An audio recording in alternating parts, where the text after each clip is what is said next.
Sejarah dan kisah awal mula pembangunan kota Tangerang setidaknya bisa kita telusuri sejak abad ke-16. Tangerang merupakan salah satu pusat pelabuhan dagang yang terkenal pada masa itu. Kota Tangerang terdiri atas beragam kelompok masyarakat yang membangun dan juga mewarisi banyak cagar budaya di kota ini. Pada generasi berikutnya dan periode berikutnya, kita ketahui bahwa wilayah Tangerang juga dikuasai oleh kelompok masyarakat Muslim.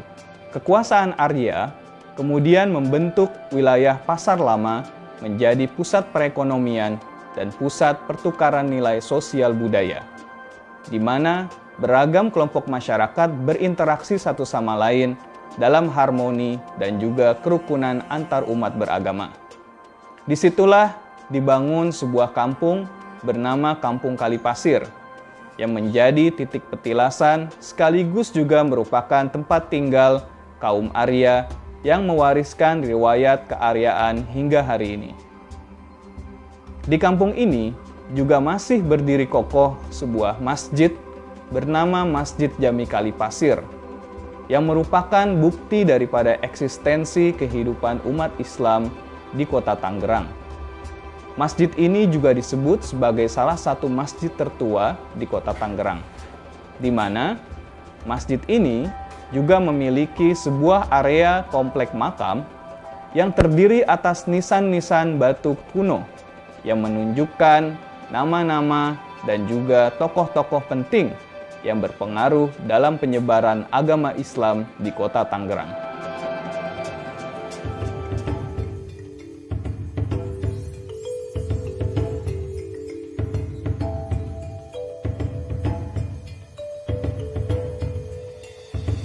Pada tahun 1407, terdampar di Teluk Naga satu rombongan perahu jung di bawah pimpinan Chen Cilung atau Halung.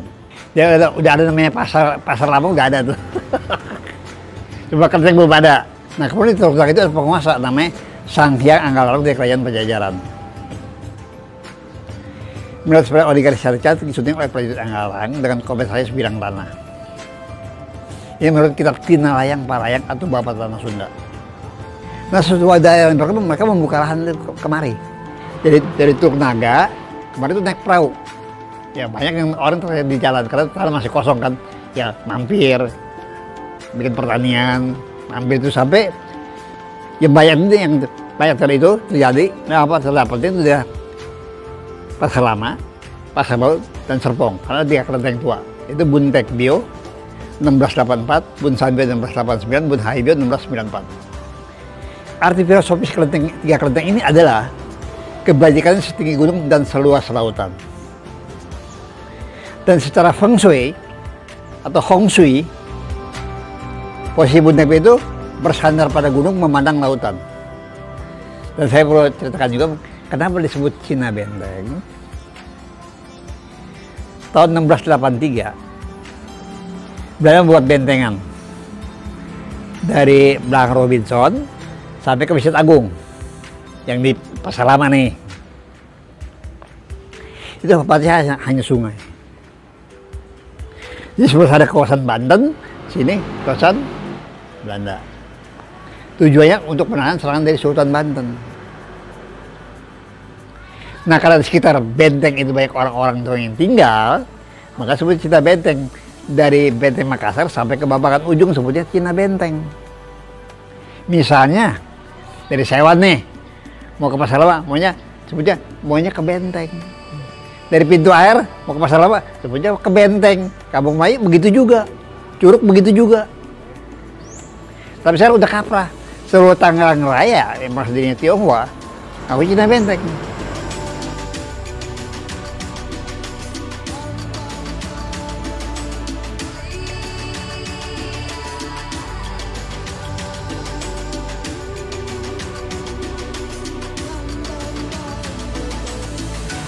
Dan perlu saya tambahkan juga 1740, tapi banyak orang Tionghoa di Jakarta.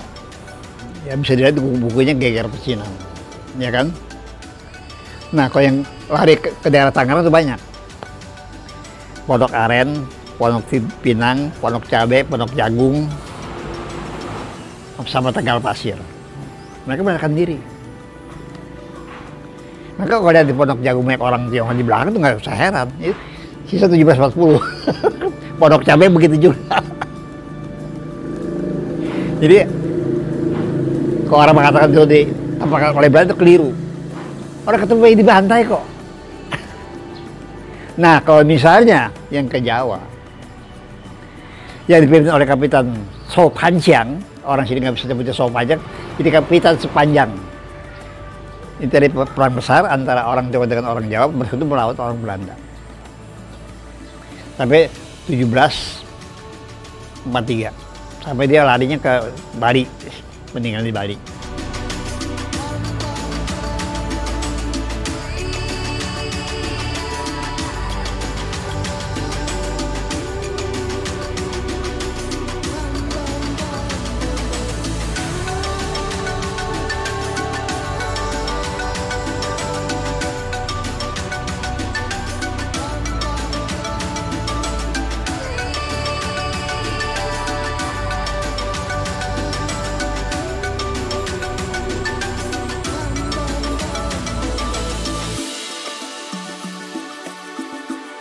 Komunitas Cina Benteng merupakan salah satu faktor pembentuk budaya di Kota Tangerang.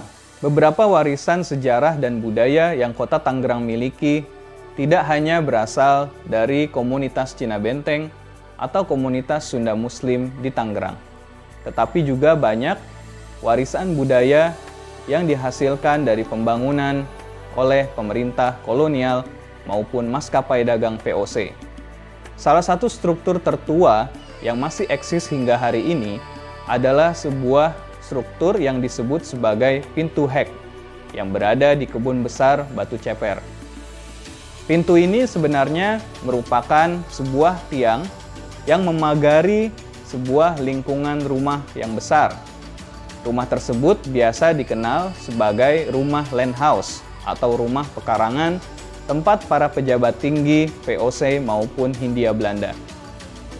Di rumah inilah seorang Gubernur Jenderal Zwaardekroon atau Hendrik Zwaardekroon bertinggal.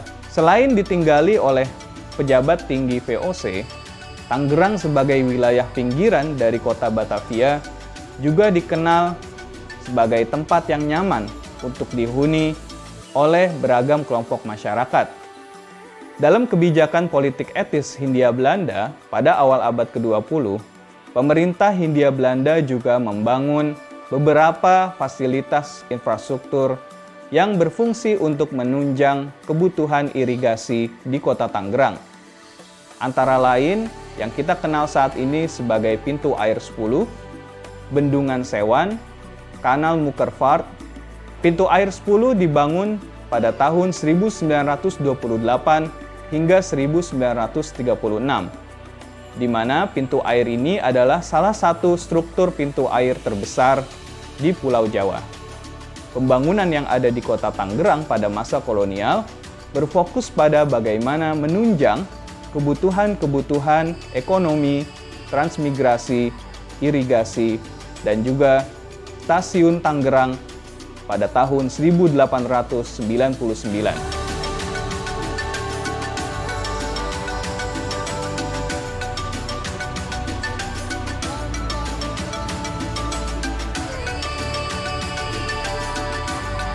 Tangerang dijadikan sebuah laboratorium eksperimen oleh otoritas kolonial Hindia Belanda dengan membangun beragam objek bangunan dan juga infrastruktur.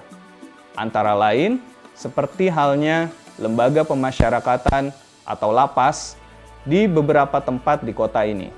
Sebut saja seperti lapas anak dan pria, lapas anak dan wanita, hingga lapas pemuda, yang semuanya dibangun pada tahun 1926 hingga 1928. Antara orang Jawa dengan penduduk setempat, jadi akulturasi budaya. Contohnya, ke orang Tionghoa sembahyang di Abu Leluhur itu ada ketupat, ada lepet, iya kan? Ada sambal godok. Ini bukan orang Jawa nggak bisa bikin. Yang bisa bikin itu Nyai. Isinya orang sini, jadi bikin ini, taruh di Abu Leluhur dia. Misal contoh lain, akulturasinya sawer, pengantin. Betawi kan di sawer. Yang asli dari Tiongkok pakai beras kuning. Tapi di sini ditambahkan kembang sama uang. Akulturasi budaya. Contoh lain lagi, misal saya ngawin anak saya di rumah kawin. Saya panggil orang yang pinter, jaga pendaringan tuh, bacaan supaya jangan hujan apa itu, sajain apa? Ayam bekakak, bandeng, kopi pahit, kopi manis, kembang 7 rupa, kue 7 rupa. Budaya lokal. Makanya dia akulturasi budaya. Lainnya lagi seperti gambang kerobong, akulturasi budaya. Karena lagu pertamanya dibuka itu pasti Kong Jilok, lagu instrumental ya dari Chinese.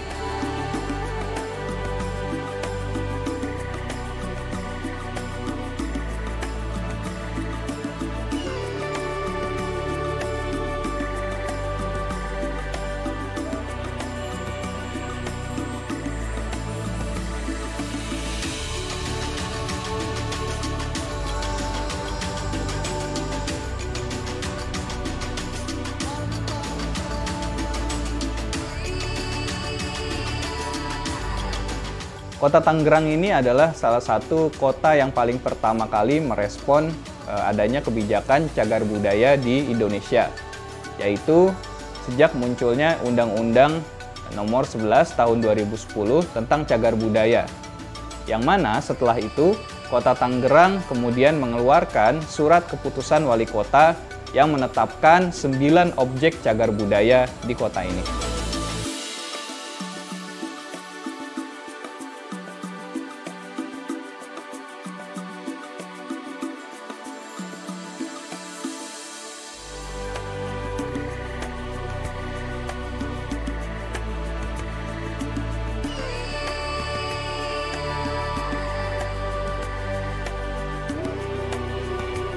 Keseluruhan objek cagar budaya ini kemudian dinaungi oleh sebuah payung hukum, yaitu Peraturan Daerah Nomor 3 Tahun 2018 tentang Cagar Budaya Kota Tangerang. Di dalam perda ini juga terdapat sekitar 23 hingga 24 objek cagar budaya yang di-list dan didaftarkan sebagai salah satu objek yang menjadi target daripada destinasi wisata kota ini. Semangat dalam mengembangkan, melestarikan, dan memanfaatkan cagar budaya ini bertujuan untuk menjaga nilai dan arti penting daripada objek-objek ini. Selain juga akan meningkatkan potensi pariwisata dan peningkatan ekonomi di Kota Tangerang. Bismillahirrahmanirrahim. Assalamualaikum warahmatullahi wabarakatuh. Warga Kota Tangerang, alhamdulillah pada sore hari ini saya sengaja berdiri di sebelah sesuatu bangunan yang sangat monumental 1926. Pintu air 10 ini orang mengenalnya Sangego. Jadi di Tangerang ini kita sudah banyak tempat-tempat yang merupakan cagar budaya. Kita punya Mokervat, kita punya Sangego, kemudian ada cagar budaya yang di LP Anak, kemudian juga ada Kali Pasir. Ini luar biasa Kali Pasir ini, dan ini belum terungkap sama sekali. Bahkan ada teman-teman dari UI sudah mengungkap ke mana, ke Turki, bahwa Masjid Kali Pasir itu merupakan masjid yang luar biasa.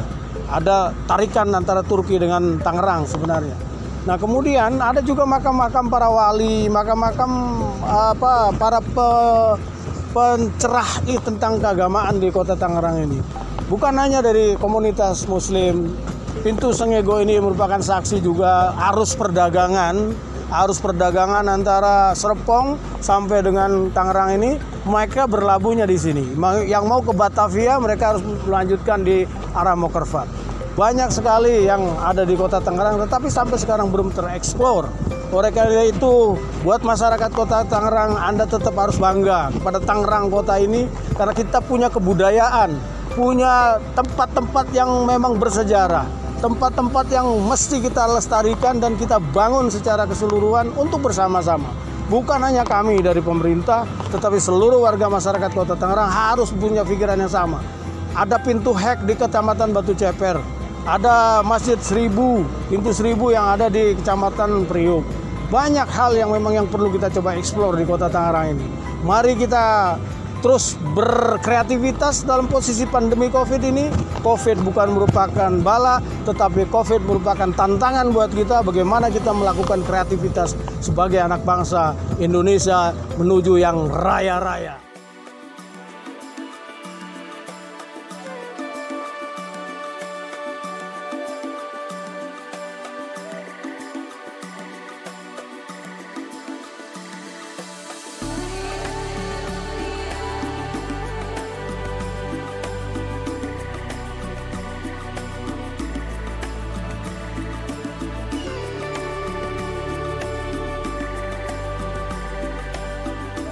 Jadi kerukunan antar umat beragama itu bagus sekali.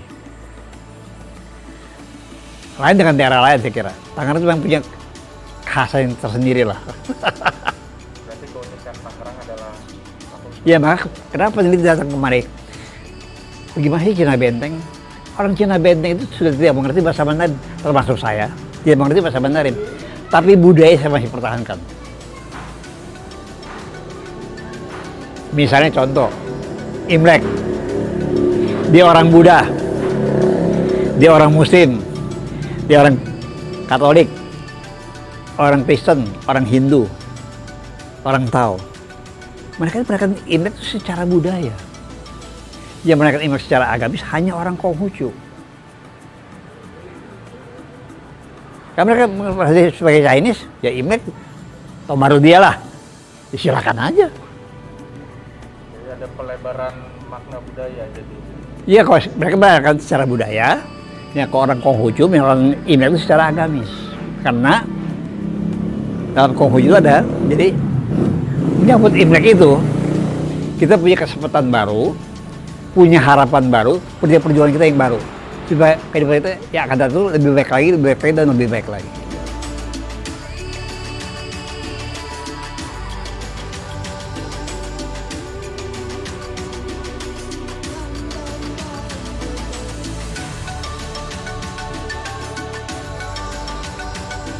Kota Tangerang sebagai tempat tinggal yang kosmopolitan membawa banyak perubahan positif terhadap identitas kota ini. Yang saat ini kita kenali dari cagar budaya yang sudah dilestarikan oleh pemerintah Kota Tangerang, kita belajar bahwa kehidupan bersama di antara beragam kelompok masyarakat adalah sebuah keniscayaan dalam kehidupan multikulturalisme.